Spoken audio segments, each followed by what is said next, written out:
बच्चों को दुआएं, बड़ों को सलाम। फ़िज़ा है मेरा नाम। आप देख रहे हैं मॉर्निंग विद फ़िज़ा 24 न्यूज़ पर। नाज़रीन, आज प्रोग्राम का आगाज़ करती हूँ एक बड़ी डिफरेंट बात से। मुझे लगता है कुछ ऐसी बातें होती हैं जो आप किसी के मुंह से सुने या कोई कह रहा हो तो आपके दिल में रह जाती है, दिमाग में रह जाती है, और फिर आपका दिल करता है कभी कभी कि आप ऐसी कोई अच्छी बात किसी के भी मुंह से आपने सुनी हो उस पर अमल करते हैं आप, और फिर आपको अच्छे पॉजिटिव जो है चेंजेस जो आपकी लाइफ में, आपकी पर्सनैलिटी में देखना आप खुद शुरू कर देते हैं। एक बात मैं पहले बैठ जाती हूँ, फिर मैं आपको बड़ा समझाती हूँ कि जो बात करने जा रही हूँ बड़े सब्र तहम्मुल से मुझे लगता है आपके साथ बात करनी चाहिए। ये जो रिश्ते होते हैं ना, चाहे दोस्ती के हों, चाहे भाई बहन के हों, चाहे आपके मोहब्बत के हों, मैं इन सारे रिश्तों में एक रिश्ता लेके चलती हूँ, जैसे मोहब्बत का रिश्ता। मोहब्बत के रिश्ते में जैसे दो लोग अगर एक दूसरे से प्यार करते हैं, मियाँ बीवी हैं और एक अच्छा रिश्ता है उनका, तो अगर उधर सिर्फ लव का एलिमेंट है ना, तो लव का जो एलिमेंट है ना वो आपका रिश्ता नहीं बचा सकता। मतलब अगर आप देखें कि आपको लगता है कि आपको अपने रिश्ते को बचाने के लिए सिर्फ आप दुआएं कर रहे हैं और आपका रिश्ता बच जाएगा, तो ऐसे मुझे नहीं लगता कि सिर्फ दुआ करने से आपका रिश्ता बचेगा। अगर आप कोई वजीफ़े कर रहे हैं, चिल्ले काट रहे हैं और आपको लगता है कि आपका वो रिश्ता बच जाएगा, तो फिर उससे भी आपका रिश्ता नहीं बचेगा। और अगर आपको लगता है कि आप अपने पार्टनर को बहुत प्यार कर रहे हैं, बहुत ज़्यादा चाह रहे हैं, उससे आपका रिश्ता बच जाएगा, तो उससे भी आपका रिश्ता नहीं बचेगा। अगर आपके पास बहुत दौलत है, पैसा है और आप पैसा निछावर कर रहे हैं अपने चाहने वाले पे, चाहे जो भी जिससे आप मोहब्बत करते हैं, तो आपको ये बता दूं कि पैसे से भी जो है ना रिश्ता नहीं बचता। ये रिश्ते चलते हैं, रिश्ते बचते हैं इज़्ज़त के साथ, रिस्पेक्ट के साथ। जिस जगह रिस्पेक्ट होगी वहाँ पर वो रिश्ता बड़ा कायम व दायम रहेगा, मज़बूत रहेगा, बड़ा पायदार रिश्ता मैं कहूँगी कि होगा। क्योंकि देखिए, मोहब्बत जब दो लोग करते हैं तो मोहब्बत करते करते एक वक्त आता है बोर भी हो जाते हैं, थक जाते हैं। मोहब्बत कब तक कर लेंगे आप किसी से? वो लव वाला जो एलिमेंट है वो एक टाइम आता है, वो चाम चीज़ें ख़त्म हो जाती हैं। वो जो रिस्पेक्ट वाला एलिमेंट है ना, वो लाइफ टाइम का है, वो प्रोसेस लाइफ टाइम का। जब आपकी रिस्पेक्ट का लेवल बहुत हाई ग्राफ पे हो ना, उसके बाद वो रिश्ता कभी भी ख़राब नहीं हो सकता। तो care, respect, show respect to the partner जिससे आप प्यार करते हैं या करती हैं। तो मुझे लगा कि ये बात आज प्रोग्राम की शुरुआत में अगर हम करेंगे तो कोई सुनेगा तो हो सकता है उसके दिल में ये बात रह जाए। और कोई दो लोग इस रिश्ते में अगर आपस में एक दूसरे की रिस्पेक्ट नहीं कर रहे दिल से, सिर्फ यही दिखा रहे हैं कि नहीं मैं बहुत मोहब्बत करती हूँ, मैं बहुत मोहब्बत करता हूँ, तो वो मोहब्बत से रिश्ता नहीं होगा ना, पेट भरेगा। रिस्पेक्ट कीजिए, फिर देखिए कि किस तरीके से रिश्ते की बचत होती है। एनीवे, प्रोग्राम की तरफ चलते हैं। नाज़रीन, आज हमारे प्रोग्राम में हमेशा की तरह बहुत कुछ है और मैं इतनी थैंकफुल हूँ आप लोगों की, आप लोग मेरे शो को इतना पसंद कर रहे हैं। मुझे एक जो बात बहुत अच्छी लगती है वो ये कि लोग मुझे कहते हैं बीइंग अ सेलिब्रिटी, फ़िज़ा ने एक ऐसा शो स्टार्ट किया है जो कि हमारे लिए है। मतलब आपको मैं पहले भी बोल चुकी हूँ कि मैं किसी भी ऐसी चीज़ को तरजीह नहीं दूंगी जो यहाँ पर आएँ और अपना माल बेच के चले जाएं। मैं वो काम उन लोगों को बुलाऊंगी, ऐसे टॉपिक्स, ऐसे कंटेंट यहाँ पर डिस्कस करूँगी जिससे आपकी मदद हो सके, जिससे आपकी रहनुमाई हो सके।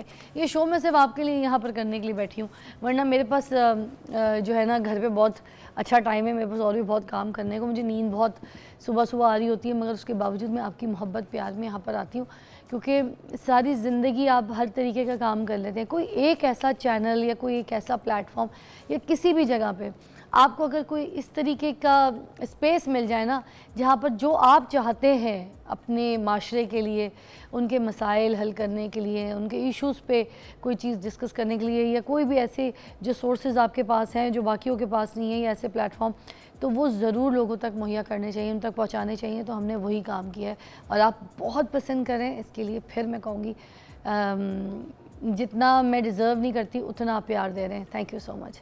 तो नाज़रीन, अपने आज के कंटेंट पे चलते हैं कि आज क्या क्या है। आज जो हम यूज़ मोबाइल्स वगैरह ख़रीद रहे होते हैं या नए मोबाइल ख़रीदते हैं या सेल करते हैं अपना यूज़ किया हुआ मोबाइल और इस तरह की चीज़ें, उनमें बहुत सारे कॉन्सिक्वेंसेस होते हैं चीज़ों के बारे में हमें पता नहीं होता। किसी में कुछ डाटा रह जाता है, कभी किसी की जो चीज़ ख़रीद रहे होते हैं उनका पता नहीं होता कि इनके ओरिजिनल ये USB है, लीड है, पता नहीं क्या क्या एंड ऑल दैट, चोरी वाला मोबाइल तो नहीं ख़रीद रहे हम।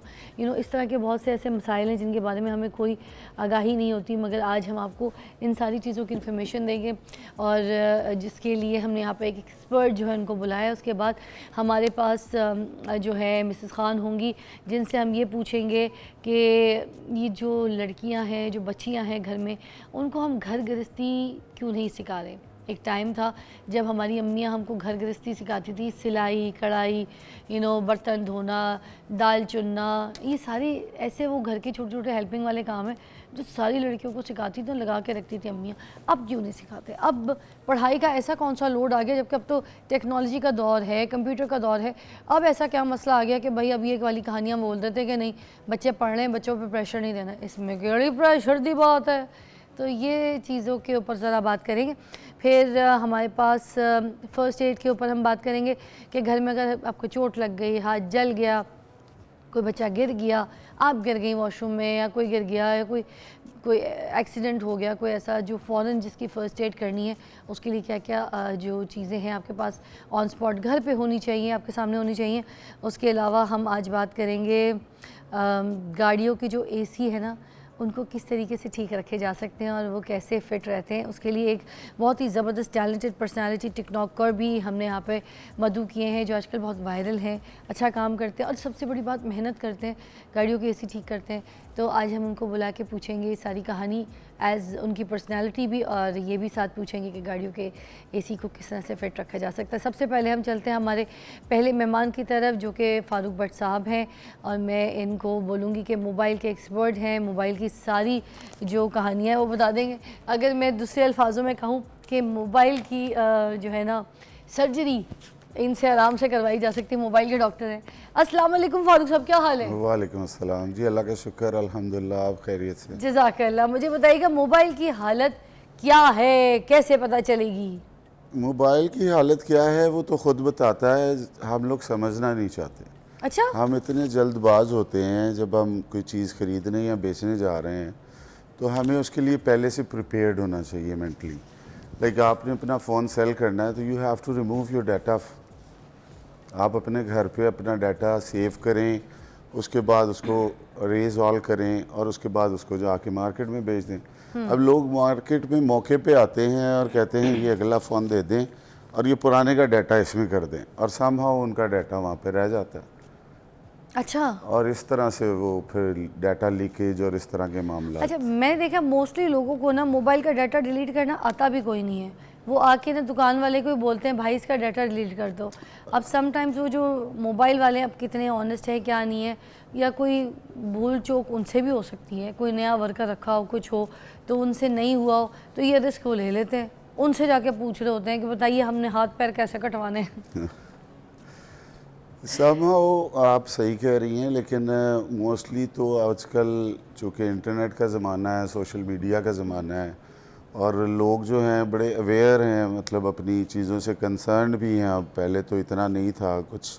मुझे 25 साल हो गए इस इंडस्ट्री में काम करते हुए, as vice chairman of east centre, as vice chairman Punjab, chairman Aman committee Gulberg. Ameen Wais sahab के ज़माने से मैं CCPO साहब ने मुझे वहाँ पे। अच्छा अच्छा अच्छा अच्छा। तो ये सारी चीज़ें देखते हुए हम रोज़ाना नए नए मामलात और नई नई चीज़ें ऑब्ज़र्व करते हैं। Being a body member of union Hafeez centre खिदमत ग्रुप, हम लोग बहुत सारे सालों से काम भी कर रहे हैं।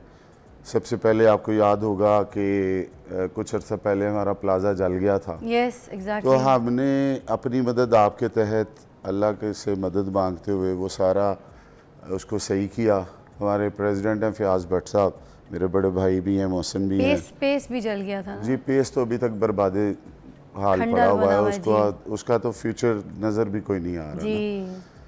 तो अल्लाह के फ़ज़ल से हम लोगों ने काम भी किया, मार्केट को भी स्टेबल करने की कोशिश की, एटमॉस्फेयर ऐसा बनाने की कोशिश की कि लोग आएँ तो उनको एक अच्छी फीलिंग मिले, एक ऐसा एनवायरनमेंट मिले जिसमें वो बाइंग सेलिंग करते हुए ज़रा रिलैक्स रहें।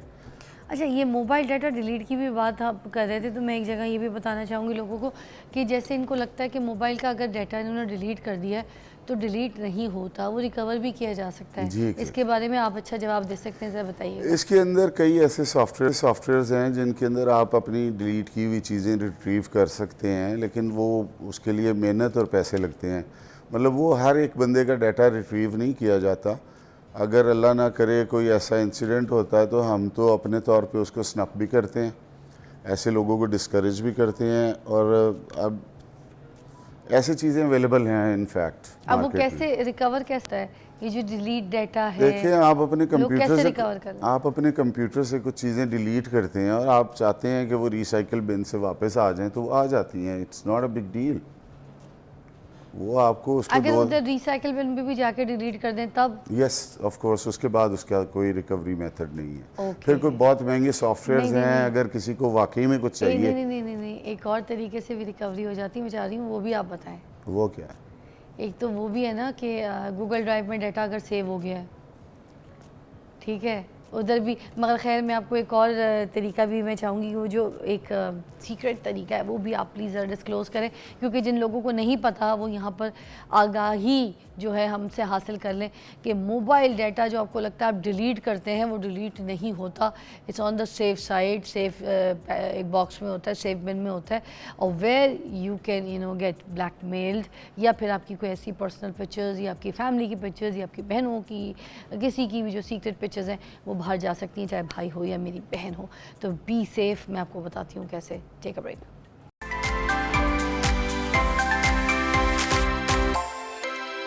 चलो, हाँ जी, वेलकम बैक। हम आ गए हैं और हमारे साथ फ़ारूक भट्ट साहब मौजूद हैं और हम मोबाइल्स के लिए बारे में जानकारी हासिल कर रहे हैं कि कौन से ऐसे मोबाइल्स हैं जो हमें ख़रीदने चाहिए और कौन से नहीं, और हमें कैसे पता चलेगा इसमें क्या खामियां हैं और कैसे ये सारी चीज़ें। मगर एक सवाल मैंने ब्रेक से पहले किया था कि मोबाइल में जो आप डाटा डिलीट करते हैं वो संभाव कुछ ऐसी सिचुएशंस भी होती हैं कि जिनमें कुछ मोबाइल की चीज़ें, डाटा, पिक्चर्स वगैरह, वीडियोज़ वगैरह रह जाती हैं और कुछ नंबर्स भी रह जाते हैं। तो वो दूसरा वो जो तरीका है वो भी मैं चाह रही थी ज़रा बता दें।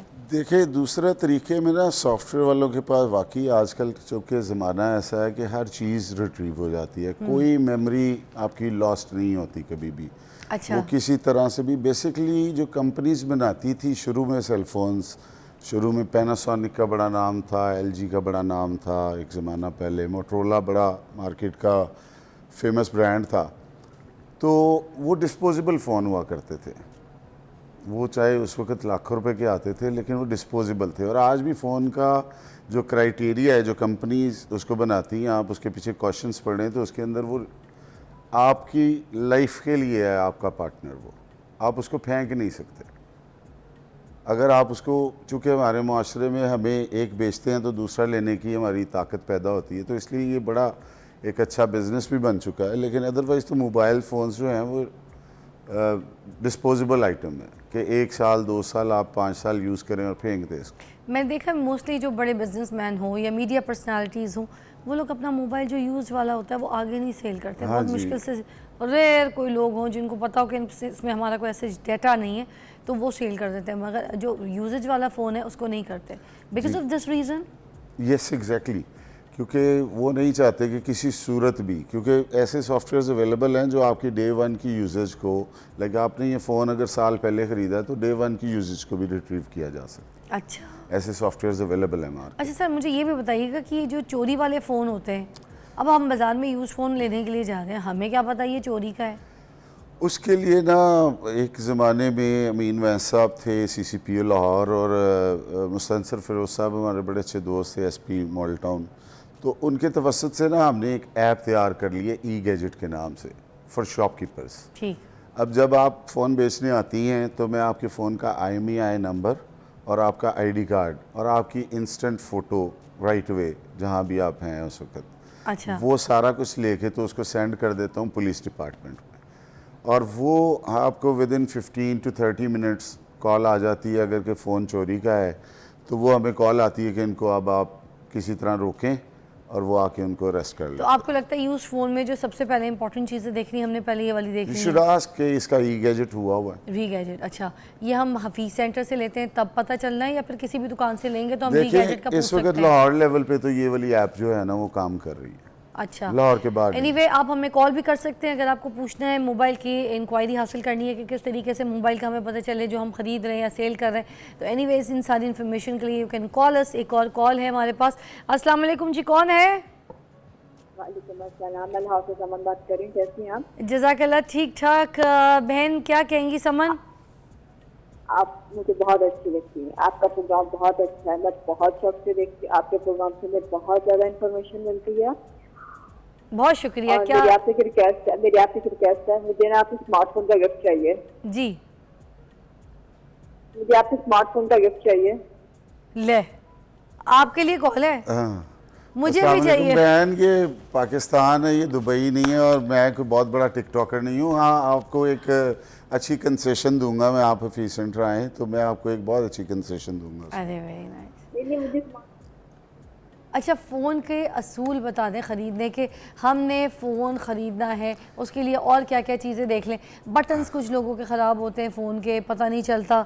ठीक है, वो जो टच बटन्स होते हैं उसका भी मसला होता है, कुछ कभी स्क्रीन टच का प्रॉब्लम होता है, और क्या क्या इशूज़ होते हैं? सबसे पहले तो आपने खुला या रिपेयर्ड फ़ोन किसी सूरत नहीं लेना। उसके अंदर जो पार्ट्स यूज़ होते हैं या जो चीज़ें यूज़ होती हैं वो कभी कंपनी दोबारा ओरिजिनल नहीं देती, इल्ला कि आपको सेम एक फ़ोन डेड हालत में मिल जाए और उसकी चीज़ें कोई डाल जाएं। अदरवाइज़ जो फ़ोन वंस आप रिपेयर कराते हैं वो रिलायबल बिल्कुल नहीं रहता। अच्छा, और दूसरा, आपने जब भी फ़ोन यूज़ स्पेशली ख़रीदना है तो आपने अपनी रिसीट ज़रूर लेनी है और उसके ऊपर दुकानदार का नाम हो। वो ऐसी कैश मेमो ना हो जो 15-20 रुपए में बुक्स मिल जाती हैं और उसके ऊपर वो लिख के आपको दे दे। अच्छा, और पूरी रसीद बनवा वो के लेनी है रसीद पक्की? आपके पास ज़रूर होनी चाहिए ताकि आप कल को किसी का अगर क्लेम करना चाहें तो क्लेम हो सके।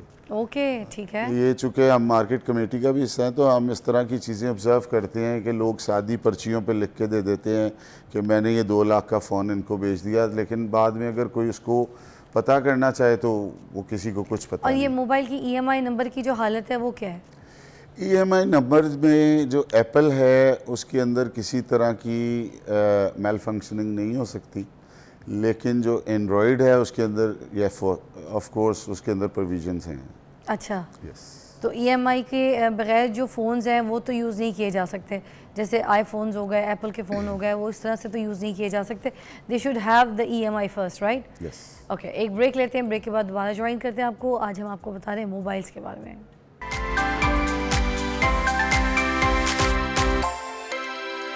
Welcome back to watching morning with Fiza. और फारूक साहब हमारे साथ बैठे हैं। हम मोबाइल्स की इन्फॉर्मेशन इनसे ले रहे हैं कि हम किस तरीके से मोबाइल मार्केट से ख़रीद सकते हैं, अपना मोबाइल बेच सकते हैं।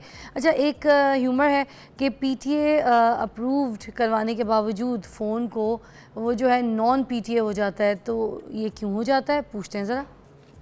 जी, सबसे पहले तो जो आपने सवाल पहले पूछा कि एक भी चीज़ मैंने पहले भी बताई कि आपने खुला हुआ फ़ोन तो किसी सूरत नहीं लेना। रिपेयर्ड फ़ोन ख़रीदना आपके लिए समझें कि मौत है। दूसरा, सबसे पहले आपको किसी भी कैसे पता चलेगा कि ये रिपेयर है, वो आम बंदा लेने जा रहा है तो? वो देखें, फ़ोन के अंदर यूट्यूब के ऊपर ट्यूटोरियल्स पड़े हुए हैं कि हाउ टू बाय फ़ोन और हाउ टू चेक। हम लोग भी ऐसे ही आप लोगों की वजह से सीखते हैं। जब पहले दिन मैं दुकान पे गया था तो आई वाज अ लेमैन, तो सबसे पहले उसकी पेरेंट कंडीशन देखनी है। एप्पल जैसे फ़ोनों के अंदर तो बैटरी या LCD या कोई चीज़ चेंज हो तो उसके अंदर एक मैसेज आ जाता है। ठीक है। इसके अलावा जितने एंड्रॉयड हैं उनके अंदर ग्लिचेस हैं अभी, और वक्त के साथ वो भी कम कर रहे हैं। उन्होंने भी अब बैटरी का सिस्टम, बैटरी चेंज है या पैनल चेंज है, ये हमें कैसे पता चलेगा? वो आपको ना मार्केट जाएं तो डेफिनेटली आप ख़वातीन जब मार्केट जाती हैं तो एक दुकान से कपड़ा खरीदती हैं, कभी आप 2-4 दुकानें फिरती हैं, आपको डिस्प्ले नज़र आता है, आपको कंपैरिजन हो जाता है कि यार पहला फ़ोन जो देखा था। फीस सेंटर में मोस्टली ये होता है कि एक दुकान ने अगर कोई रेट लगाया हो तो सामने वाले को भी उसका रेट पता होता है, सारों ने इसी तरह से रेट लगाए नहीं, इट्स नॉट लाइक दैट जी, कि हर बंदे की अपनी इंपोर्ट है या अपनी बाइंग है, लोकल बाइंग कर रहा है, इंपोर्ट कर रहा है या इंटरनेशनल कर रहा है। ये सारी चीज़ें तो अपनी जगह पे हैं, लेकिन आपको फ़ोन ख़रीदने से पहले थोड़ी मार्केट ट्रैकिंग करनी चाहिए और आपको हमेशा मार्केट जाके किसी न किसी रिलायबल बंदे से, जिससे आपकी थोड़ी सलाम दुआ हो, उससे फ़ोन खरीदें, क्योंकि आजकल फ़ोन है लाखों के, और मतलब बल्कि उनका पीटीए टैक्स ही लाखों का है। अच्छा, अब रिटर्न की ऑप्शन भी होती है कि अगर कोई फ़ोन सही नहीं है या समझ नहीं आ रहा है या उसकी बैटरी इशू है, कोई इशू है? मैंने तो अभी कल ही एक फ़ोन बेचा, एक साहब को, दोस्त आए थे अलीपुर चट्ठा से, तो उस वक़्त ऐप नहीं चल रही थी, वीडियो कॉलिंग नहीं कर रही थी कोई भी ऐप एक, तो उन्होंने मुझे कोई घंटे बाद आके कहा जी इस पे ऐप नहीं चल रही, तो मैंने उनके पूरे पैसे रिटर्न कर दिए। अच्छा, तो ये होता है, लेकिन हमारा चूँकि क्राइटेरिया ऐसा है, हम इसको कंसिडर करते हैं फ़ोन्स को बर्फ़ के साथ कि ये डिस्प्ले में पड़े हुए भी पिघल रहे हैं, अच्छा, इनकी प्राइसेस डेप्रिसिएट हो रही हैं। ये तो इंटरनेशनल एक फिनोमेना है ना कि कंपनी ने एक मोबाइल आज बनाया, आज वो 3,70,000 रुपये का है, तो एक साल बाद वो 1.5 लाख का नहीं है। मॉडल नीचे आते जा रहा है, फिर जाहिर सी बात है वैल्यू टेक्नोलॉजी जो है वो नीचे आ जाती है। अच्छा, मेरा सवाल अभी वहीं खड़ा है, वो जो पीटीए अप्रूव्ड मोबाइल है वो जो है, जो ह्यूमर मुझे सुनने में आ रहे हैं कि वो नॉन पीटीए हो जाते हैं, तो उसका क्या रीज़न होता है? Is that true? जी, ये बिल्कुल सच है, और अनफॉर्चुनेटली हमारे मुल्क में पीटीए ने एक तो बहुत हाई टैक्सेस लगा रखे हैं। 2 लाख के फ़ोन के ऊपर 1.5 लाख रुपए टैक्स है, ऑलमोस्ट 50% से ज़्यादा। तो अभी थोड़े दिन पहले हमारी, बल्कि मैं भी उस टीम का हिस्सा था, हम चेयरमैन पीटीए से मिले और उनके ऑफिस इस्लामाबाद गए, तो उन्होंने हमें कुछ बताया कि उनके साथ कोई मामलात हैं कुछ फ़ोनों के। वाकई ऐसा हुआ मार्केट में कि किसी ने 3.5 लाख रुपए का एक फ़ोन लिया और 1 माह बाद पता चला कि वो नॉन पीटीए हो गया। तो उनसे जब इस बारे में बातचीत हुई तो उनके सॉफ्टवेयर के अंदर शायद कोई ग्लिच है या उनके कोई अपने अंदर के कोई लोग इसमें इन्वॉल्व हैं। तो काफ़ी एक लंबी फहरिस्त है जो नॉन पीटीए हुए हैं फ़ोन।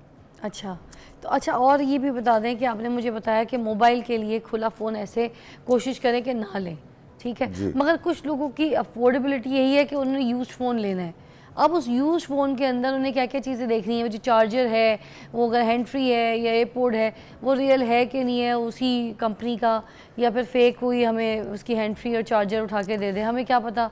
ये सारी चीज़ों को कैसे पता चलेगा सामने ख़रीदने वाले को यूज़ जी फ़ोन? फिज़ा, आज के ज़माने में ना हर चीज़ ऑनलाइन हो चुकी हुई है। आप अपनी मोबाइल का एक डब्बा खोलती है ना, तो उसके ऊपर चार्जर के ऊपर भी एक सीरियल नंबर लिखा होता है। अच्छा, आप उसको ऑनलाइन उसकी वेबसाइट पे कंफर्म कर सकती हैं।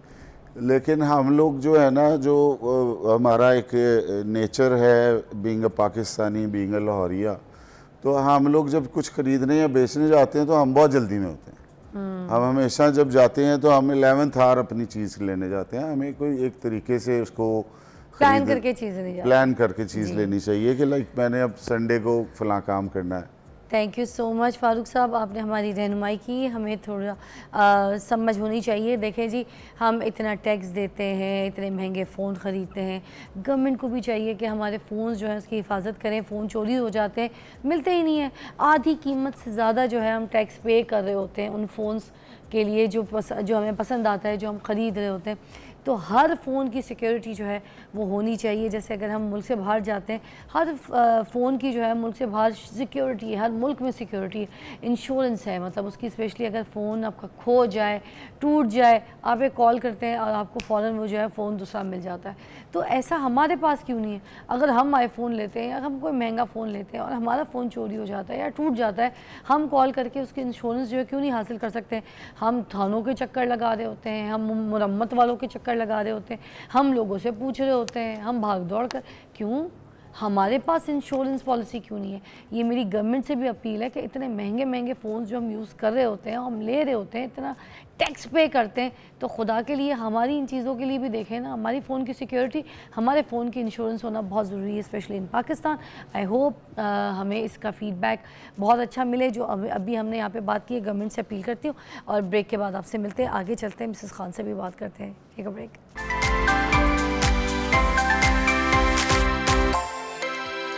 Welcome back, you watching morning with Fiza. और नाज़रीन, फर्स्ट एड के ऊपर भी जैसे मैं बात कर रही थी कि आज हम ये जानेंगे कि अगर कोई घर में ऐसा हादसा हो गया, किसी पेशेंट को किसी का हार्ट पंप नहीं हो रहा, या कोई ऐसी सिचुएशंस या कोई चोट लग जाए, फ़ौरन जो एक फ़र्स्ट एड है वो क्या करनी चाहिए, या किसी के हार्ट अटैक का कोई मसला हो जाए, किसी की शुगर बढ़ जाए, किसी का ब्लड प्रेशर हो जाए, या किसी को कट भी लग जाए, कुछ भी हो जाए, तो इन सारी चीज़ों के ऊपर बात करेंगे कि कोई जल गया एकदम से तो क्या फ़र्स्ट एड्स होंगी, घर में ये सारी चीज़ों की सिचुएशंस को कैसे हैंडल कर सकते हैं आप, उसके ऊपर बात करने के लिए जिनको हमने यहाँ पे दावत दी है वो डॉक्टर सईद महमूद साहब हैं और हमारे सामने मौजूद हैं।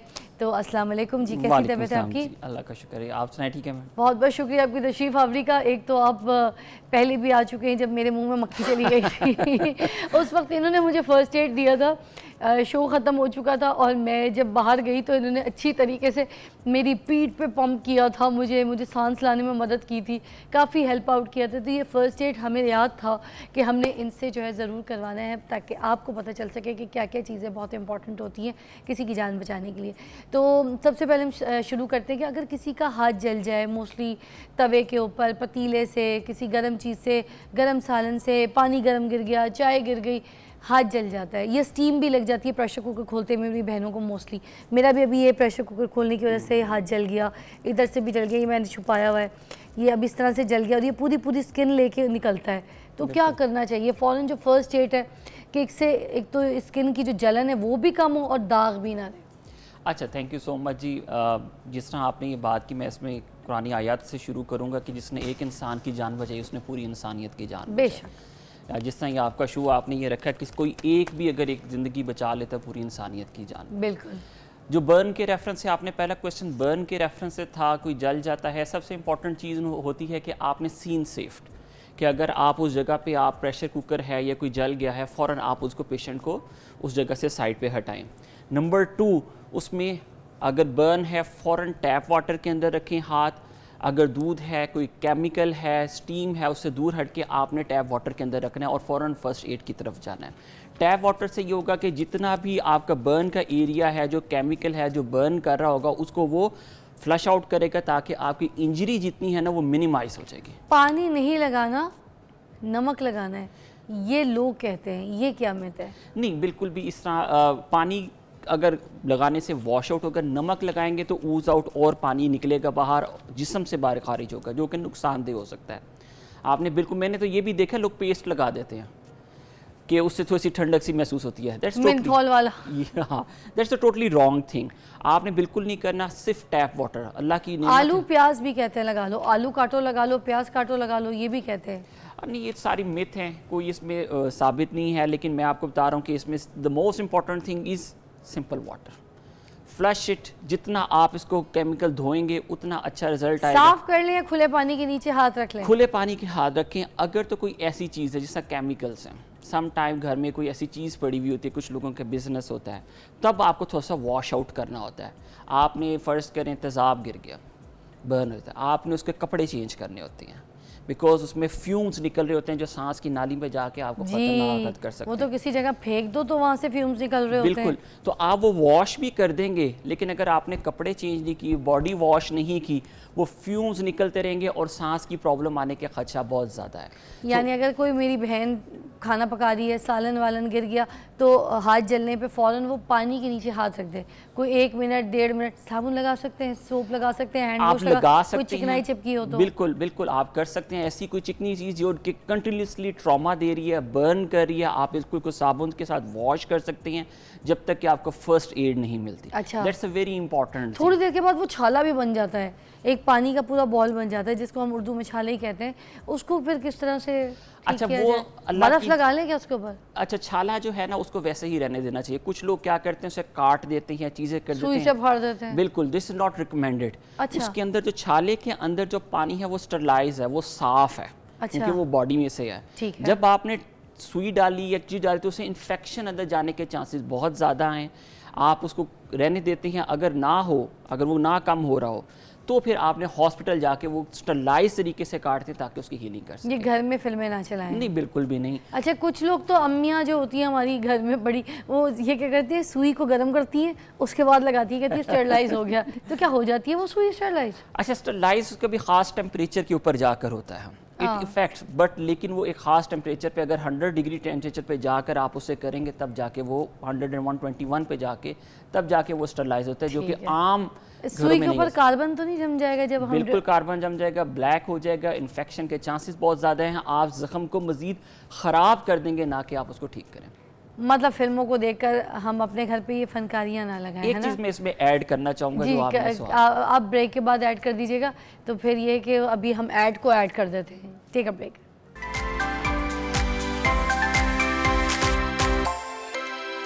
Welcome back, you watching morning with Fiza. Mahmood sahab हमारे साथ मौजूद हैं जो कि डॉक्टर हैं और हमें बता रहे हैं कि घर पे हम फ़र्स्ट एड किस तरह से कर सकते हैं अगर कोई सिचुएशन हो जाए। अच्छा, हम जले हुए के ऊपर बात कर रहे थे कि घर में जल जाएं तो क्या क्या कर सकते हैं। ये जो प्रेशर कुकर होता है मोस्टली, तो औरतें क्या करती हैं, ज़रा पास जाके उसको खोलने की कोशिश करती हैं, एकदम से जो उसकी स्टीम होती है, क्योंकि जो लोग नए नए यूज़ कर रहे होते हैं उनके साथ तो बहुत ज़्यादा इस तरह के इश्यूज़ होते हैं। अब वो जब खोलती हैं तो उसका जो स्टीम है वो एकदम से नाक अंदर पूरी जाके, तो ऐसा लगता है अंदर तक सब कुछ जल गया, फेस भी बर्न हो रहा होता है, जलन हो रही होती है स्टीम की वजह से। इस सिचुएशन में बंदा क्या करे? अच्छा, ये जो आपने सिनेरियो दिया बड़ी डेंजरस सिनेरियो है, बहुत ही ख़तरनाक है।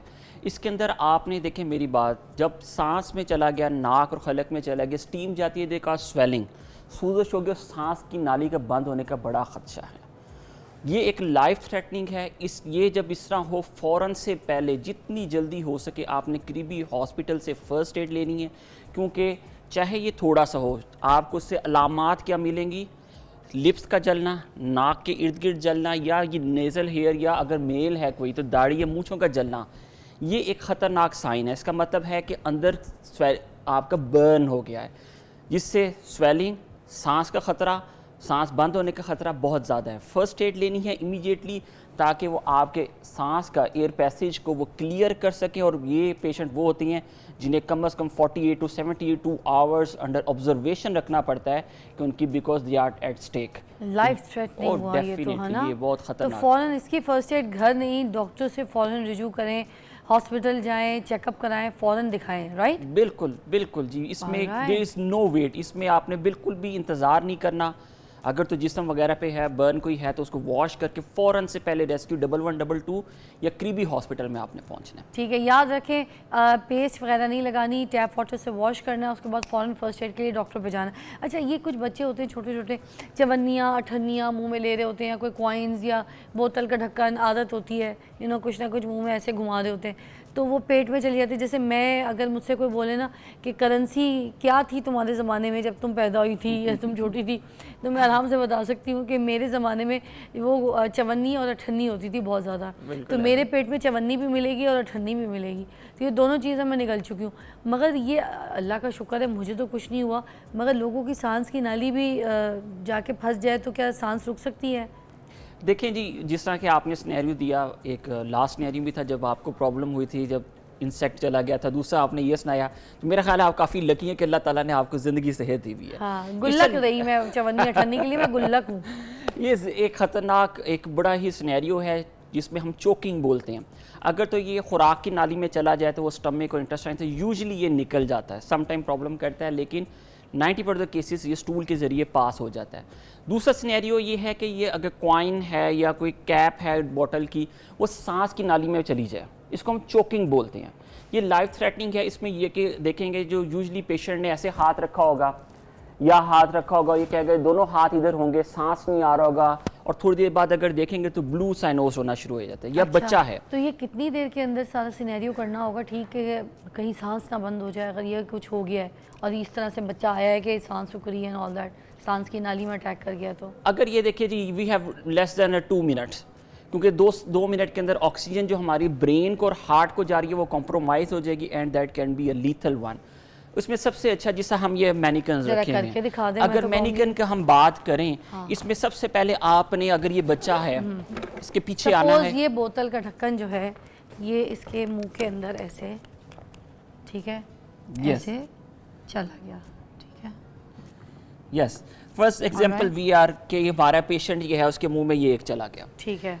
अब पहली चीज़ है कि अगर तो क्या वो नज़र आ रहा है, ये कैप है, पेशेंट अनकॉन्शियस हुआ है, आप इसको देख के रिमूव कर सकते हैं। लेकिन अगर कोई कॉइन है जिस तरह आपने बात की, वी कांट सी, हमने ब्लाइंडली उंगली नहीं डालनी। अच्छा। क्योंकि वो फर्दर आगे डीप सांस की नाली में जाने का खदशा है, क्योंकि हमें नजर नहीं। तो आप जो कुछ लोग होते हैं ब्लाइंडली उंगली डाल के निकालते हैं, दैट्स रॉन्ग थिंग। अच्छा। सामने पड़ा हुआ है, आप चीजें पकड़ के उंगली करके यू कैन रिमूव इट।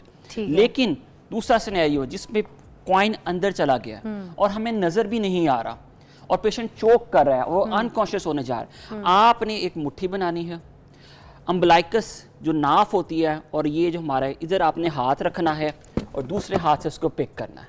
अच्छा। और थोड़ा सा बेंड होके एंड यू पुश हार्ड, 1 2 3 1 2 3, ताकि अंदर जो उसके लंग्स, ये जो नाफ वाली जगह है, इधर आपने सिर्फ मुट्ठी बनाई है, ऐसे कुछ नहीं किया, सिर्फ मुट्ठी, और यह उस नाफ के ऊपर रखा है। यस, नाफ के ऊपर।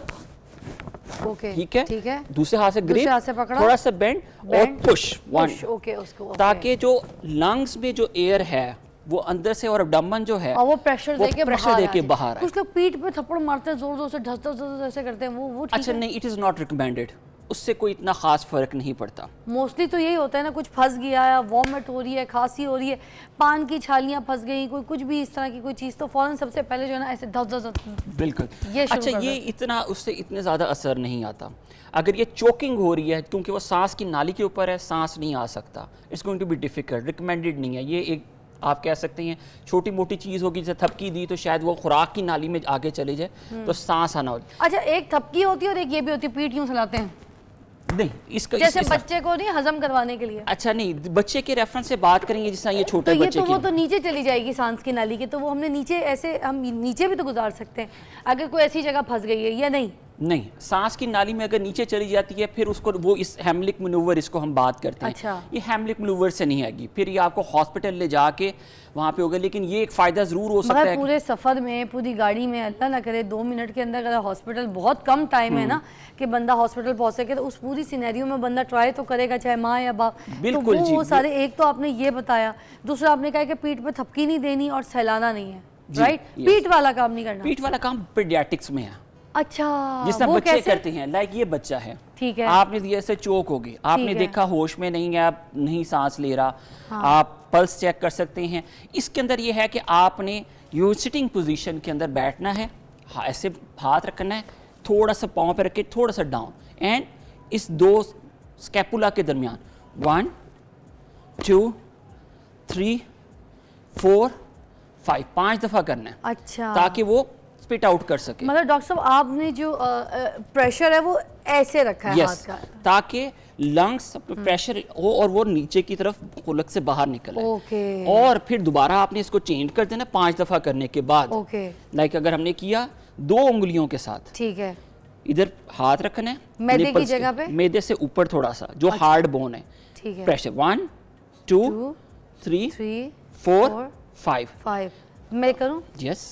ये अब ये पहले वो करना है, उसके बाद, ठीक है, पहले आपने कहा कि हमने ये बच्चे को पहले ये किया, हाँ जी, ठीक है, उसके मुंह के आगे मगर सांस वाली जगह छोड़नी, ठीक है, ताकि नहीं। अच्छा, उसके बाद ये वाली जगह को 1 2 3 4 5, बिल्कुल ठीक है, और इतने ही प्रेशर से, यस बिल्कुल, ठीक है। उसके बाद हमने सीधा किया, बिल्कुल, और सीधा करके उसके बाद ये जो नाव से ऊपर, मैदे से थोड़ी सेंटर में ऊपर जाके 2 उंगली से है, यस, प्रेशर 1, ओके, 1 2 3 4 5 बस 6 5, बस हाथ ऐसे ही रखना है 1। अच्छा, ऊपर से नहीं मारना, ठीक है, मैंने गलत किया, देखें, सीख लें दोबारा। ये 1 2 3 4, कितने कोई 5 5 दफ़ा करना है, तो 5 दफ़ा आपने सीधा करके 5 दफ़ा। 90% ऑफ द केसेस के अंदर जो अगर कोई कॉइन या कोई चीज़ होगी वो निकल आती है। अच्छा, इन केस आपने ये सारी मेहनत की नहीं हुआ, हाँ, और फिर भी आप देखते हैं कि जी पेशेंट बच्चा जो है साइनोज हो गया या नीला हो गया और दिल की धड़कन कम हो रही है, हाँ, फिर हमें CPR स्टार्ट करना पड़ता है, जो हम बात करते हैं कार्डियो पल्मोनरी रिससिटेशन। उसमें भी हम यही करेंगे जिससे आप कर रही थी, इधर रख के, लेकिन हम इसको 15 टाइम करेंगे। अच्छा, 30 टाइम, अगर 15 2 बंदे हों तब है, 30 टाइम 1 2 3 4 5 6 7 8 9 10 इसी 30 स्पीड से? यस ओ आपने 100 to 120 कंप्रेशन पर मिनट देने हैं अच्छा ताकि दिल की धड़कन उसकी चलती रहे और उसको जो ब्लड का सप्लाई है वो ब्रेन और हार्ट को मिलता रहे, अच्छा जब तक कि कोई डेफिनेट रेस्क्यू ना आ जाए या आप हॉस्पिटल ना पहुंचे। क्योंकि जैसा कि आपका सवाल था, बच्चे के गले में था, नहीं निकला, गाड़ी निकाली है, रास्ते में कुछ हो गया, तब रास्ते तक पहुंचते हुए हमने कुछ तो करना है पेशेंट की ज़िंदगी बचाने के लिए। तो आपने ये कंप्रेशन देते रहने ताकि ये ऐसे ही है जिस तरह के हार्ट को अपने हाथ में आपने पकड़ के पंपिंग कर रहे हैं ताकि हार्ट और ब्रेन को उसकी ब्लड सप्लाई जाती रहे जब तक कि हम रेस्क्यू डेफिनेट ट्रीटमेंट की तरफ नहीं पहुंचते। अच्छा, फलाल के साथ हुआ था, छोटी थी 3 साल पहले, किसी ने धक्का दिया तो वो जो डेस्क का कोना होता है ना स्कूल में, वो कोने वाली टेबल बिल्कुल एकदम से उसको जाके हिट की और पूरे इधर माथे के ऊपर उसके सर पे ना अंदर तक होल हो गया and was bleeding like hell. तो वो वैसे तो फर्स्ट एड आपको पता है हर अच्छे स्कूल्स में होता है, नर्सेज ने वहाँ पे लोगों ने उसको वहाँ पे चीज़ें, मगर हमें कॉल करके बता दिया कि ये सिचुएशन है, तो हम भागे भागे आए, फिर हम जो सही डॉक्टर को दिखाना था हम वहाँ पे लेके गए। तो कुछ डॉक्टर ने कहा कि एनेस्थीसिया देके अभी सर्जरी होगी, कुछ लोगों ने कुछ कहा, कुछ लोगों, मगर एक अच्छे बहुत सर्जन थे, तो आई कॉल्ड हारून नबी जो डर्माटोलॉजिस्ट हैं, बहुत फेमस, वेरी काइंड पर्सन। मैंने उनको फ़ोन करके पूछा कि मैं क्या सिचुएशन करूँ, यहाँ पे एनेस्थीसिया बेटी को दिया जा रहा है। उन्होंने कहा बिल्कुल कुछ नहीं कराना, ये नहीं कराना, तो टेप स्टिच होंगे, ठीक है, दाग उम्र के हिसाब से चला जाएगा और टेप स्टिच होंगे, वो ठीक हो जाएगा।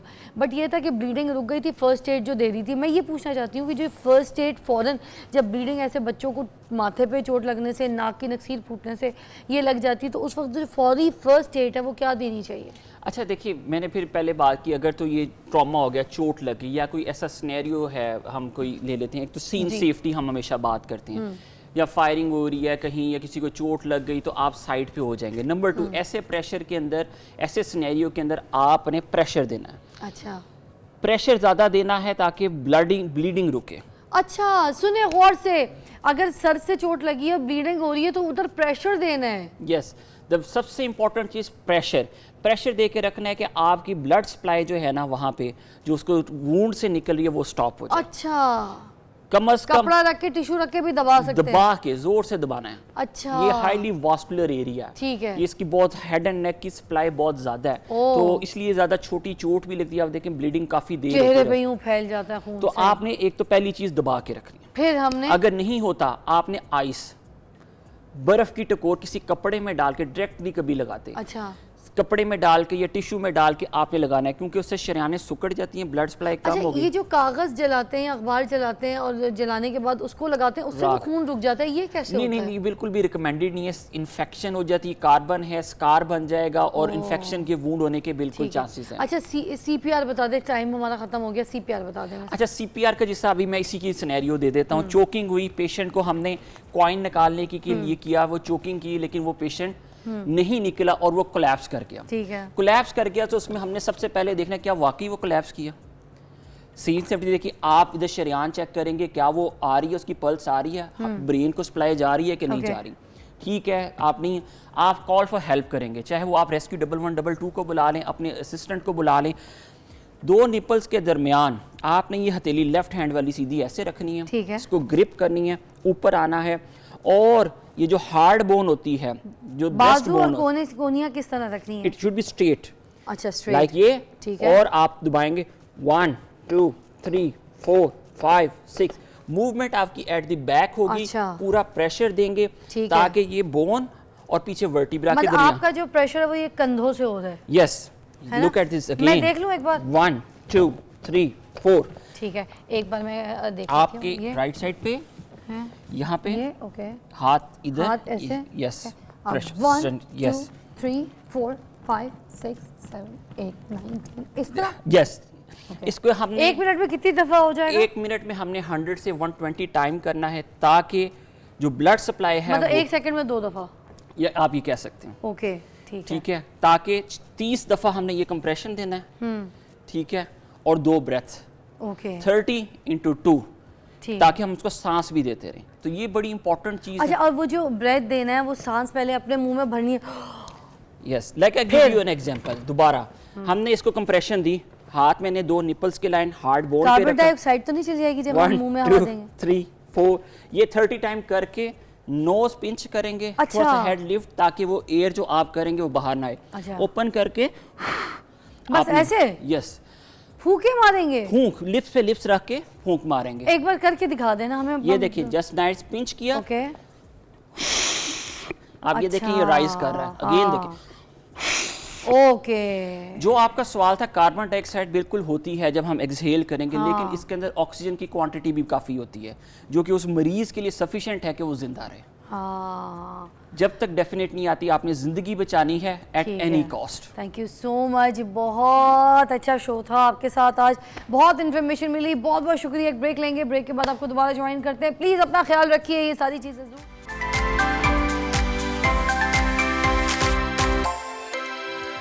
Welcome back, you watching morning with Fiza. मेरे साथ टिकटॉकर यासीन है, जो कि आज हमें बताएंगे कि गाड़ी का जो एसी है उसको फिट, सही, ठीक किस तरह रखे जा सकता है, क्योंकि कार का एसी जो है वो ठीक भी करते हैं, बड़े मैकेनिक हैं।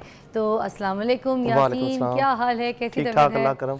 कैसे जा रहे हैं आपके टिकटॉक? माशाल्लाह ज़बरदस्त जा रहे हैं, बहुत वायरल जा रहे हैं अल्हम्दुलिल्लाह से। अच्छा, कौन सा वाला बड़ा वायरल गया है? वो टीका लगाने वाला, जो गाड़ी को टीका लगाते हैं। वैसे डॉक्टर इंसानों को लगाते हैं, मैं गाड़ियों को टीका लगाता हूँ। अच्छा, गाड़ी का टीका लगाते हैं आप, मतलब गाड़ी को ठीक करते हैं। जाहिर सी बात है, क्या क्या मसले आते हैं गाड़ी के गर्मियों में, स्पेशली गाड़ी का जो एसी होता है वो जो ख़राब हो जाता है सबसे ज़्यादा इस वेदर में, इस गर्मी के सीज़न में क्या मसले आते हैं? नई गाड़ियों में तो बेसिकली जो वेपोरेटर लीकेज का ना, वो आम मसला है, कॉमन मसला है। स्पोर्टेज होगी, एमजी होगी, नई गाड़ियों में ज़्यादातर यही मसला आ रहा है। अच्छा, तो उसके लिए यही होता है कि कंपनी से आप, अगर तो आप वारंटी में गाड़ी है, आप कंपनी के पास जाएं, उनसे रजू करें। अगर नई कंपनी करती तो फिर आफ्टर मार्केट वर्कशॉप से किसी से भी काम करवाएं। कोई रिलायबल बंदा हो, गारंटेड बंदा हो कि जो अच्छा काम करे। ये ना हो कि एसी ठीक करते करते गाड़ी पूरी बर्बाद कर दे, ये चीज़ होती है। अच्छा, एसी ठीक करते करते गाड़ी के भी हाँ, काम कई दफ़ा होता है कि वायरिंग वगैरह भी ख़राब हो जाती है, कर देते हैं जो आम टेक्नीशियन, जिनको टेक्निकल लिहाज से इतना इल्म नहीं होता, चीज़ें तोड़ देते हैं। उसके डैशबोर्ड की जो फिटिंग लाख वगैरह वो तोड़ देते हैं, निशान डाल देते हैं डैशबोर्ड पे जब खोलते हैं गाड़ी। इवन मैंने देखा है, मैंने वीडियोज़ भी बनाई हैं इस पर। अच्छा जी, तो मेरी बात सुनिए, ये जो गाड़ी का गैस ख़त्म हो जाता है, ये कैसे हमें पता चले कि गैस ख़त्म हो गई है? ख़ास तौर पे नई गाड़ी में, मुझे पहले बता दें, फिर बाद में हम नई गाड़ी में ये होता है कि गैस या तो एकदम ख़त्म होती है या आस्ता आस्ता। आप गाड़ी में बैठेंगे, इस तरह फील होगा कि एक साइड पे कूलिंग आ रही है, एक साइड पे नहीं आ रही, इस तरह बाज़ औक़ात होता है, तो वो गैस कम होने की निशानी है। अच्छा, और ये नई गाड़ियों में कब शुरू हो जाती है? नई गाड़ियों में तकरीबन किसी में तो 50,000 पे भी आ जाती है, किसी में 1 लाख पे मसला आ जाता है गैस यानी कि लीक होने का। अच्छा, और ये जब यूज़ थोड़ी सी गाड़ी हो जाती है, 1-2 साल पुरानी हो जाती है, तब हमें कब कब पता चलेगा कि गैस कम हो रही है और हमने किस टाइम के बाद जो है गैस फिट करा लेनी? मतलब कोई time period exactly? Time period नहीं होता इसमें। जो नई गाड़ियों में उसमें बहुत ज़्यादा मसले हैं। बाकी टोयोटा में मसला आता है एक, वो कंट्रोल वाल का। नई गाड़ियों में तो लीकेज के बहुत ज़्यादा मसले हैं वेपोरेटर के, तो वो कंपनी की तरफ से आए हैं। कुछ कंपनियां गाड़ी क्लेम कर देती हैं, कुछ नहीं करती, तो कस्टमर बहुत ज़्यादा यानी कि ना ये चीज़ फेस करते हैं। कंपनी अगर बाहर से आपने उनसे मेंटेनेंस नहीं ना कराई है, इवन के तेल भी नहीं चेंज करवाया, तो वो गाड़ी की वारंटी में क्लेम नहीं देते कस्टमर को। ये जो हर गर्मी का सीज़न आता है, हाँ जी, उसमें हर बार हमें गैस चेंज करानी चाहिए, मतलब भरवानी चाहिए? नहीं, गैस ऐसी चीज़ है जो ख़त्म नहीं होती, ना वो जलती है जब तक लीकेज ना हो। कुछ लोगों का कंसेप्ट होता है कि गैस बासी हो गई है। 1-2 टिकटॉकर थे, उन्होंने वीडियो बनाई थी कि गैस बासी होके अपना रोटी है बासी हो गई। हाँ हाँ, तो मैंने वीडियो देखी है। इवन एक बंदे ने वीडियो बनाई कि गैस इसकी स्मेल दे रही है, मैं निकाल के दोबारा डालूंगा तो गाड़ी ओके हो जाएगी। ये वो गंदे सिलेंडर मंगवाए हुए हैं, सिलेंडर की गैस होती है ना, आपको पता है? हाँ जी। कभी कुछ ऐसी दुकानों से मंगवा दो, क्योंकि मेरे घर में भी ना वो स्मेल छोड़ती है। नॉर्मल गैस नहीं आती, सिलेंडर गैस है, तो कभी किसी ऐसी अननोन दुकान से मंगवा लो तो बदबू वाली गैस दे देते हैं। नहीं, इसमें ऐसा नहीं होता। इस गाड़ी में कोई ऐसा मसला नहीं, ऐसा नहीं होता।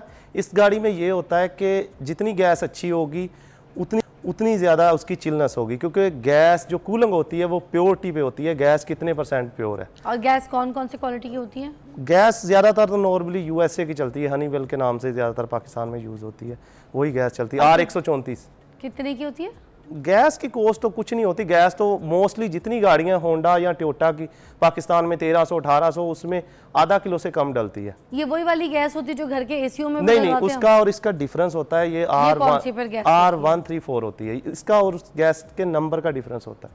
अच्छा, R134 जी। और कितने की अंदाजन फिर भी एक अंदाजन गाड़ी में किलो के हिसाब से मुझे बता दो। अगर वेट के हिसाब से आधा किलो डलती है, अगर आप लगाएं तो तकरीबन 4500 रुपए केजी है, 2500 तकरीबन इतने की, और 3000 गाड़ी में इतनी कोई आधा किलो इतनी ज्यादा मोस्टली गाड़ियों में आधा किलो, और जो छोटी गाड़ियां हैं उनमें 320-360 ग्राम इतने ये डलते हैं। वो रेट है जो आप लोगों को लगाते हैं जो जब आप खरीद रहे होते हैं गैस, ये वो है? नहीं, गैस हमारी जो खरीदते हैं उस पे हमें प्राइस पड़ती है तकरीबन 45 रुपए केजी तकरीबन। अच्छा, Almost। और इसकी फिर इसको जो आप भरवाई क्या 4500? हाँ, 45 रुपए केजी, 1 केजी, हाफ केजी डलती है 2200-2500 की गैस होती है जो कोस्ट एक्चुअल कॉस्ट होती है 45 रुपए केजी हुआ 4500 रुपए केजी, यानी कि 4500 रुपए केजी होती है गैस की प्राइस। अच्छा, 1 केजी, और 13 केजी का सिलेंडर होता है। इस टाइम तकरीबन 48,000 का सिलेंडर है। मतलब कोई 2200 रुपए की गैस? हाँ, 2200 रुपए की तकरीबन तो लगा लोग लें तो 10-10 हज़ार रुपए ले रहे होते हैं। अभी मैंने गाड़ी की गैस दिलवाई है, कल की बात है। जी जी। तो मेरी गाड़ी का मुझसे 7-7.5 हज़ार रुपए गाड़ी कौन सी थी आपके पास? फिटिंग के है मेरे पास, बता दो, बता दे। मेरे पास स्पोर्ट, Honda Civic। अच्छा, होंडा सिविक। उसमें एक्स वाला या नया जो एक्स वन? ये तो उन्होंने मुझे कुछ बताया नहीं। नहीं, मॉडल कौन सा है होंडा सिविक? वैसे एक्स है ना? है एक्स है। एक्स है। एक्स में ज़्यादातर मोस्टली जो आता है अंदर वेपोरेटर लीकेज का मसला आता है, उसमें दोबारा गैस निकल जाएगी आपकी गाड़ी में से। ये जो हर बंदा कहता है कंप्रेसर खराब हो गया, मुझे भी यही तकलीफें दे रहे थे बोल बोल के। कंप्रेसर खराब हो जाता है क्या? नहीं, इनका कंप्रेसर नहीं, इनका मोस्टली वेपोरेटर खराब होता है। कूलिंग कॉइल जो अंदर इनडोर होता है ना, वो उन्होंने तो वो चेंज करना होता है? वो चेंज करना होता है। कितने का आ ज़्यादातर जाता है वेपोरेटर? यही तकरीबन 10-12 हज़ार का। 10-12 हज़ार का। जो जेन्युइन कंपनी का OEM वो बहुत एक्सपेंसिव है, वो तकरीबन 28,000 का है, 28,000 का। अच्छा, जेन्युइन कंपनी का? जेन्युइन कंपनी का। और कंप्रेसर कितने का हो जाता है? कंप्रेसर जो यूज़ में आते हैं वो बहुत सस्ते हैं, मुनासिब भी हैं लोगों के।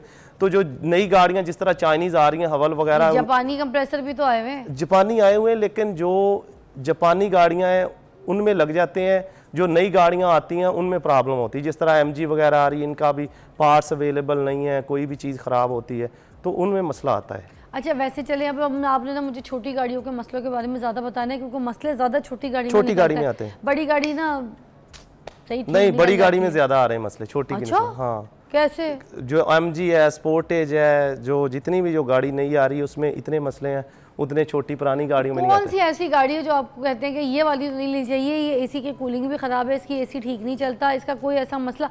नाम ना बताइए, बस हमें थोड़ा सा हिंट दे दीजिए।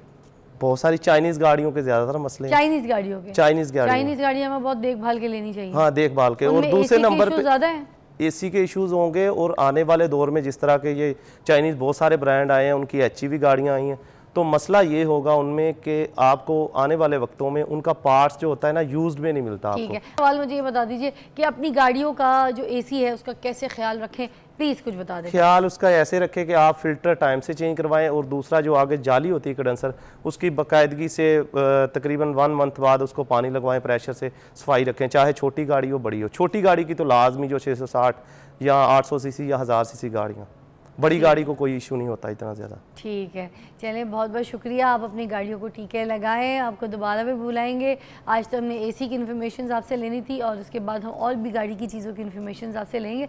You are a talented person. हमारे साथ अभी गाड़ियों के डॉक्टर सर्जन मौजूद थे, यासीन, जो कि गाड़ियों को बहुत अच्छा टीका लगाते हैं। उसके बाद टीका लगाने के बाद गाड़ी को बहुत अच्छा रफा दफा कर देते हैं, मतलब भागना शुरू कर देती है गाड़ी के चने जो है वो घोड़े की तरह उसको खिलाते हैं और फिर गाड़ी जो है भागती है। तो ऐसा मैकेनिक होना बहुत ज़रूरी है जिसको सही का। अच्छा, मैं एक और बात बताऊं, जो सही आपके साथ पैसे ले, कम पैसे ले, गाड़ी का सही ख्याल रखे, एक बंदे के हाथ में गाड़ी रखे, कोई एक इंजीनियर, कोई एक डॉक्टर आपका गाड़ी का होना चाहिए जो आपकी गाड़ी को खोले ताले, एक सही वाला सर्जन अपना पक्का कोई अपने हाथ में रखे। हर नए के आगे जाके गाड़ी खोल के मुँह ना दे दिया करें। तो ये बस ये भी थोड़ा सा ख्याल रखें। सही टिप दी है? ठीक है, बहुत बहुत शुक्रिया, अपना ख्याल रखिएगा। आपसे मुलाकात करती हूँ कल। आई होप आपको आज मेरे शो में बहुत सारी इन्फॉर्मेशन मिली होंगी। यार ब्रेक लेते हैं, ख़त्म नहीं कर रही हूँ, डर क्यों रहे? Take a break. Welcome back to watching morning with Fiza. नाज़रीन, अभी हम बात करेंगे मिसेस खान से। हमने उनको मदऊ किया है, हमारे साथ हैं। हम ये पूछना चाहेंगे आज उनसे कि घर में पहले जब जो एक दौर था उसमें ये था कि माएँ अपनी बेटियों से, दादी नानी अपनी पोतियों से, नवासियों से काम करवाती होती थी, आदत डालती थी बचपन से कि बेटा जाओ दाल चुन दो, जाओ बेटा गिलास में पानी भर के ला के दो, अपना बर्तन खाना खाया है तो उठा के खुद धो के रखो, प्लेटें धो के रखो, ठीक है। ये सारी चीज़ों की डस्टिंग करो, माएँ झाड़ू दे रही होती थी, पीछे कहती थी कि बेटियाँ डस्टिंग करो, ठीक है। अपना खाना खुद गर्म करो, थोड़ी सी बच्चियाँ बड़ी हो जाती थी, कपड़े अपने खुद धो लो, इस तरह से आदत डाल डाल के काम करवाती थी, जिसकी वजह से बच्चों में काम की और सलीके की थोड़ी सी प्रैक्टिस हो जाती थी। सिलाई कढ़ाई करवाती थी, कपड़े सिलवाती थी। तो अब ये सारी चीज़ें जो है ख़त्म हो गई हैं। अब ये कहा जाता है कि बच्चों के ऊपर प्रेशर बहुत है, बच्चे पढ़ लें। पहले भी तो पढ़ते थे, पहले भी तो डॉक्टर बनते थे, मगर अब तो वैसे ही इतना ज़्यादा ज़माना टेक्नोलॉजी के ऊपर है, कंप्यूटर पे है, हर चीज़ हम जो है रिलाई करते हैं। एक काम हमारा एक स्क्रॉल एक फ़ोन से हो जाता है, गूगल हमें हमारा दादा अब्बा बना हुआ है, हमें हर चीज़ बता रहा होता है। उसके बावजूद हम इतना अब सुस्त हो गए, काहिल हो गए, एक ही सोफ़े पे पड़े हुए हमारी लाश हो गई है। तो ये सारी चीज़ों के हम बारे में बात करेंगे मिसेस खान से कि अब हम बच्चों को, लड़कियों को सलीका क्यों नहीं सिखाते, काम क्यों नहीं सिखाते। अस्सलाम वालेकुम। वालेकुम अस्सलाम। तुम्हारी बातें सुनकर मुझे बड़ी खुशी हुई, क्योंकि हमारे साथ ऐसा ही होता था जी। हम सारे घर के काम भी करते थे, पढ़ते भी थे, सिलाइयाँ भी करते थे, और मैं 13 साल की उम्र में अपने शलवार कमीज खुद सी लेती थी। क्या बात है। एको हो रहा है, एको बहुत हो रहा है, एको अच्छा एको हो रहा है, मगर मुझे आपकी आवाज़ वैसे क्लियर आ रही है। आपको आ रही है? अच्छा, बिल्कुल आ रही है। हमारी माँ यही कहती थी कि अच्छा चलो ये उठो, उसी वक्त उठते थे हम लोग। अब तो बच्चे यूं करते हैं, हाय अभी ठहर जाए, मैं ज़रा ये देख लूँ, मैं ज़रा ये कर लूँ, और तब वो उठते थे। 5 मिनट तक तो वो उठने में लगाते हैं बच्चे। हम लोग तो फ़ौरन एक आवाज़ में उठते थे। गिलास ज़रा सा गंदा होता था तब पूरे गिलास धुलवाती थी, ज़रा सी चीज़ ख़राब हो जाती थी उसको 10 दफ़ा धुलवाती थी। यूनिफॉर्म हम खुद धोते थे, छोटे छोटे थे हम, अपने यूनिफॉर्म खुद धोते थे, खुद स्टार्च करते थे, स्टार्च बनाते थे, अपने यूनिफॉर्म इतने अच्छी तरह प्रेस करते थे, अपने शूज़ पॉलिश करके रात को रखा करते थे। आजकल के बच्चे माओ को कहते हैं या किसी इधर उधर नौकरानी को कहते हैं, नहीं, दैट वॉज आवर रिस्पॉन्सिबिलिटी कि हम ये काम अपना खुद करें। तो आज क्यों नहीं करते हम ये मिसेस खान, आज क्यों हम पीछे रह गए हैं? आज क्यों नहीं ये सब काम हमसे हो रहे होते? ये सारे जो आज के दौर के बच्चे हैं, ये इनसे क्यों नहीं होता इतनी काहिली? अच्छा, आज की माएँ ढीली हो गई हुई हैं। माएँ और माँ बाप दोनों ढीले हो गए हुए। बाप आएगा प्यार करता हुआ, हाय मेरी जान, हाय मैं ये लाया हूँ, हाय मैं वो लाया हूँ तुम्हारे लिए। बच्चे आते ही फरमाइश करेंगे कि पापा हमने आपको वो कहा था, ये नहीं कि आपने क्या काम किया, काम करोगे तब कोई चीज़ मिलेगी। नहीं, वो पहले से ही चीज़ें लेकर खा पी लेंगे या रख लेंगे। पहले उनसे काम करवाया जाता था, फिर उनको कोई चीज़ दी जाती थी। अब माएँ सख्त नहीं रही, माँओं में वो वैल्यूज़ नहीं, माएँ बिल्कुल लेथार्जिक हो गई हैं।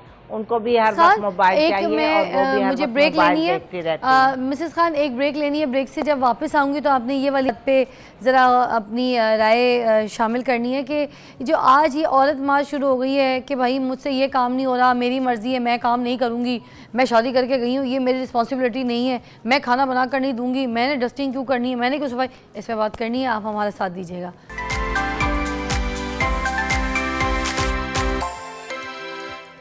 Welcome back. मिसेस खान, मुझे बताइएगा कि जो औरत मार्च का सिलसिला शुरू हो जाता है और औरतें घर में काम नहीं करती या फिर अगर अपने ससुराल जाती हैं तो वो नखरे करती हैं कि मुझे ये काम नहीं करना, मेरी मर्ज़ी, मेरा जो दिल करता है मैं वो करूँगी, मैं क्यों किसी के लिए खाना बनाऊँ, मैंने तुम्हारे माँ बाप की ज़िम्मेदारी नहीं ली है, तुम अब जानो, तुम कुछ करो, मुझे नहीं पता, ऑल दैट। ये जो ज़िद में आ जाती औरत, काम नहीं करती, बिल्कुल निकम्मा पना, उसके घर वाले कुछ सिखा विखा के नहीं भेजते, ये क्यों चलना शुरू हो गया है, ये बताइए। ये देखें, सारा कसूर माँ बाप का है, सब कसूर। देखिए, जब हम बच्चे होते थे तो हमारी अम्मा कहती थी, अच्छा अब तुम ये नहीं ना करोगी, आगे चल के बेटा ये सब कुछ करना पड़ेगा। ये हमारे दिमागों में बचपन से डाला जाता था। जैसे मैं कहती थी मैं प्याज काटूंगी, मेरे हाथों में से स्मेल रहेगी रात तक, शाम तक, तो मेरी अम्मी कहती थी माँ के घर तो ऐश कर रही हो ना, माँ के घर मर्जी कर रही हो, लेकिन आगे चल के तो नहीं मर्जी होगी, शौहर के लिए बच्चों के लिए बनाना पड़ेगा। जब आप शौहर के लिए बच्चों के लिए बनाएंगी तो सास ससुर को माइनस कर देंगी क्या? आप इतनी इतनी घटिया तरीन औरत हैं कि आप उसी में ऐड कर देंगी थोड़ा सा और सब्जी ऐड कर देंगी, 2 बोटियां और ऐड कर देंगी, वो सास ससुर का खाना बन जाएगा। कोई आपको अलग से और अलग टाइम तो नहीं ना लगेगा, उसी टाइम में सब कुछ हो जाएगा, उसी टाइम में पूरे घर का खाना बन जाएगा। बल्कि देवर वगैरह कोई बच्चे होते थे 1-2 तो उनका खाना भी बन जाता होता था। ये तो सारी नखरेबाजियां हैं लड़कियों की। तो और मतलब माँ आज बाप की ने जो सिखाया औरत है, जो है उनकी वो ये गलतियां भूली हैं। बैठी है कि कल को मैंने भी सास बनना है, या मैंने अब जब माँ बनना है, मेरे बच्चे, मैं जब बूढ़ी एज में आऊँगी तो मेरे भी बच्चे आगे मेरी खिदमत करें, मेरी बहू आगे खिदमत करें। नहीं, खैर ये सिनेरियो जो है बड़ा अजीब हो गया मिसेस खान, मगर खैर हमारे पास टाइम आज बहुत शॉर्ट था, बट बहुत बहुत शुक्रिया, आपने हमारा साथ दिया, हमसे बात की। और नाज़रीन, फिर मैं आपको आखिर में भी ये कहना चाहूँगी कि अपने बच्चों में काम की आदत डालें, चाहे उनको डस्टिंग कराएं, चाहे उनसे दाल चुनवाएं, चाहे उनसे पानी मांगे बार बार, मगर उनके अंदर ये हैबिट डालें कि घर गृहस्थी की चीज़ों के बारे में उनको पता होना चाहिए। सिलाई करना सिखाएं, कढ़ाई करना सिखाएं, जो भी फ्री टाइम में वो अपनी इन चीज़ों के साथ जो है ना बिज़ी रहें, तो खैर आपके लिए बेहतर होगा और आपकी आगे आने वाली नस्ल के लिए बेहतर होगा। तो आपको मिलते हैं कल, आज के लिए बस इतना ही, खुदा हाफ़िज़।